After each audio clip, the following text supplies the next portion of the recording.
Ate Guy, ang dami nyo na pong nagawang dekalibreng mga pelikula. Among all those films na nagawa nyo po, alin doon ang pinaka-paborito ninyo and why?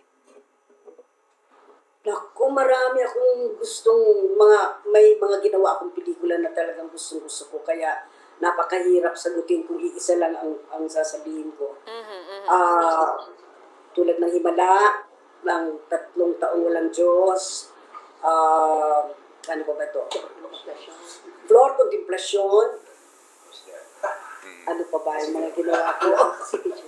Bulaklak sa Daimon. Sito J, Mhm, yun, yung mga ganon. Bona, mhm, mhm. yun po. Tuwing tumatanggap po kayo ng mga projects mula noon hanggang sa ngayon, ano pong naging nasa sa isip nyo pagka binibigay na sa inyo yung script? Paano ba maging isang Nora Honor para doon sa mga nanonood sa ating mga batang artista? Paano po ba naging ganyan kayo kahusay? Ito ba'y inborn na agad? Na instantly pagbigay sa inyo ng first project, talagang wow, ang husay? Or over the years, meron talaga mga kinakailangang gawin para mas maging mahusay pa po kayo sa craft na yan? Naku, hindi ko naman po kinukonsidera yung sarili ko na ganun kagaling, hindi ko sa pagyayaman. Pero siguro naging tama lang po yung mga proyekto na ibinigay sa akin.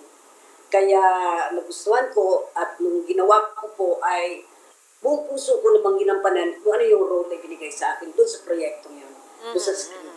Mhm. Kayo po ba, Ate Guy, bata pa lang kayo, talagang gusto nyo na po ba maging artista? Naku, hindi po. Sa totoo lang po ay wala sa isip ko yung pag-aartista.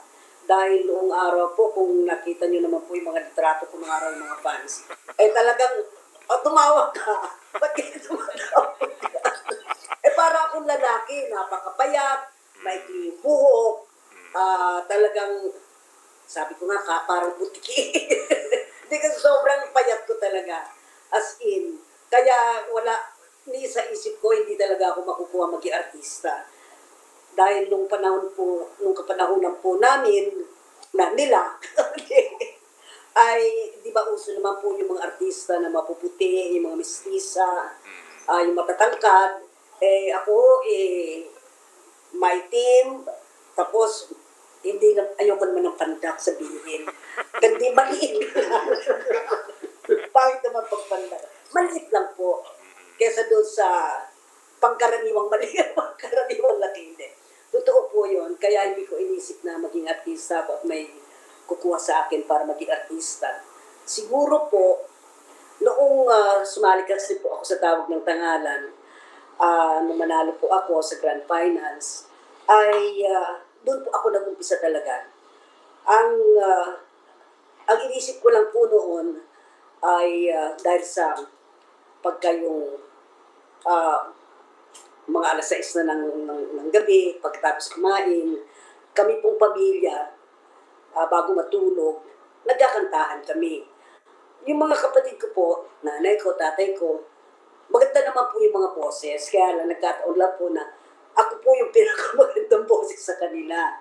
Kaya pinangarap ko po na sana naman dumating ang panahon na makakanta ko kung saan man. Mhm. Ayun po, at binigyan naman ako ng swerte ng Diyos na maging isang mga awit, kung saan ako sumali sa probinsya, sa mga karatig bayan.